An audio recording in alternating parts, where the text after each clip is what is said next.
Jangan lupa subscribe channel YouTube TVRI Bengkulu, like, komen, dan nyalakan notifikasinya.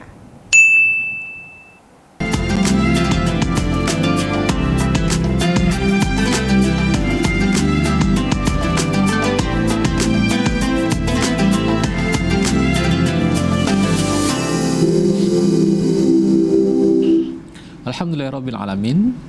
Kembali lagi dalam acara Mutiara Ramadan. Para shaimin dan shaimat yang dimuliakan oleh Allah Subhanahu wa taala. Tema kita pada kesempatan ini adalah orang yang merugi selama di bulan Ramadan. Nah, tadi kita sudah berbincang dengan pemateri kita pada kesempatan ini, Ustadz Zulfahmi Siregar.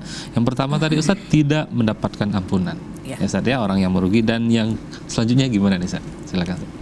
Baik, para pemirsa TVRI, shaiman-shaimat yang berada, kita lanjutkan dengan tanda bagian kedua. Jadi sebenarnya kedua. Banyak ya, banyak sekali modelnya orang-orang yang merugi di bulan Ramadan ini. Ini kita kena waktu juga, jadi kita singkat saja. Ini yang kedua adalah orang yang menganggap bulan Ramadan ini bulan biasa-biasa saja. Nah, ini gimana pula nih? Jadi begini. Nabi kan sudah pernah mengabarkan ketika dia mengabarkan informasi tentang Ramadan kepada sahabatnya itu. Qad ja'akum syahrun mubarak, syahrul Ramadan, syahrul mubarak. Telah datang kepada kamu bulan Ramadan, bulan yang penuh keberkahan. Bulan yang penuh keberkahan. Qad iftaradallahu alaikum siyamah. Jadi Allah sudah mewajibkan kamu untuk melaksanakan puasa. Ya, di bulan ini juga katanya bahwa pintu surga dibuka perlebarnya. Bahkan setan-setan dibelenggu, tapi setan berserahan. Setan yang seperti apa dulu? Ya. Jadi dikabarkan oleh Nabi. Jadi Ramadan datang, sudah diinformasikan kepada para sahabatnya bahwa Ramadan ini bukan biasa, tapi bulan yang istimewa, penuh keberkahan, penuh rahmat Allah. Semuanya dituangkan Allah di Ramadan ini. Maka kesempatan itu diberikan kepada orang yang bertemu dengan Ramadan. Maka supaya tidak sia-sia, bagaimana ngisi Ramadan ini jangan dianggap sepele, jangan dianggap sia-sia. Jadi ada yang kira-kira bisa memotivasi kita supaya bisa kita melaksanakan ibadah di bulan suci Ramadan ini berdasarkan pertama kita ingin mengharap ridha Allah. Karena segala sesuatunya pun apa yang kita lakukan di Ramadan ini tadi dasarnya imanan wahtisaban, iman dan penuh harap kepada Allah Subhanahu wa taala semata. Bila itu dilakukan benar-benar atas dasar iman dan penuh harap kepada Allah, maka amalan apapun yang insya Allah kita lakukan di bulan suci Ramadan ini, ya insya Allah akan memberikan dampak positif lah untuk kita. Jadi kalau masih menganggap biasa-biasa sebelum Ramadan sholatnya gitu-gitu aja, idaknya nak ke masjid, Ramadan datang begitu juga, idaknya nggak mau tahu dengan Ramadan. Ya orang tarawih dia malah asik sendiri di rumah ya kan. Orang ikut tadarusan dia malah tidak pernah ikut tadarusan, di rumah juga tidak pernah tadarusan. Jadi amal-amal di Ramadan ini menghidupkan 24 jam kalau bisa untuk ibadah semuanya.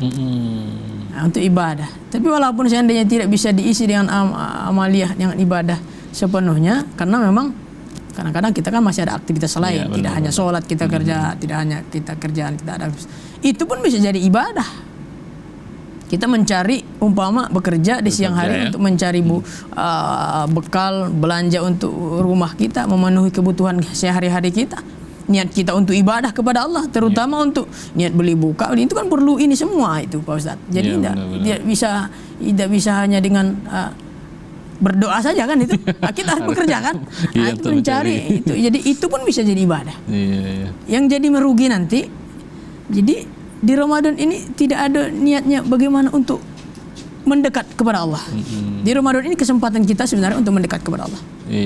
Jadi ketika itu kita lakukan, yakin kita bahwa di sini ada keistimewaan, ada kesempatan peluang juga untuk kita diampuni oleh Allah dosa-dosa kita.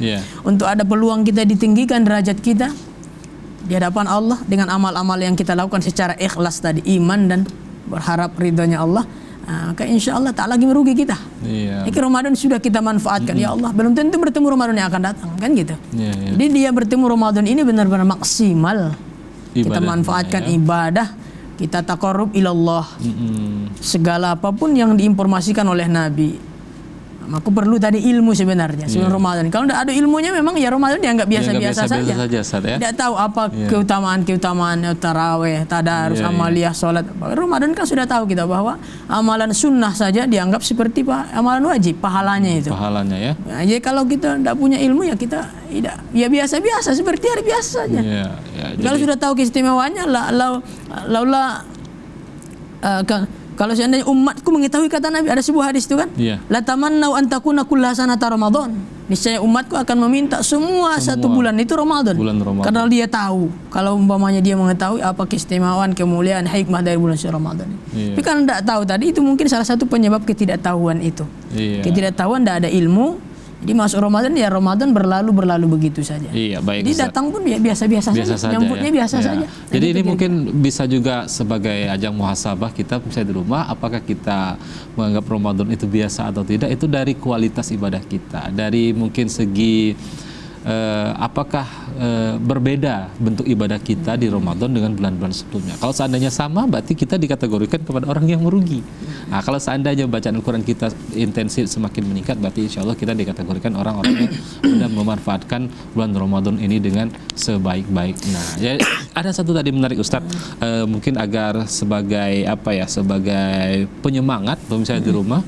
Ya, sebagai penyemangat pemirsa di rumah, karena tadi Ustaz sampaikan ibadah di Ramadan ini pahalanya berlipat ganda. Tapi setelah di pending dulu Ustaz, dijawab setelah pariwara berikut ini, tetap di Mutiara Ramadan.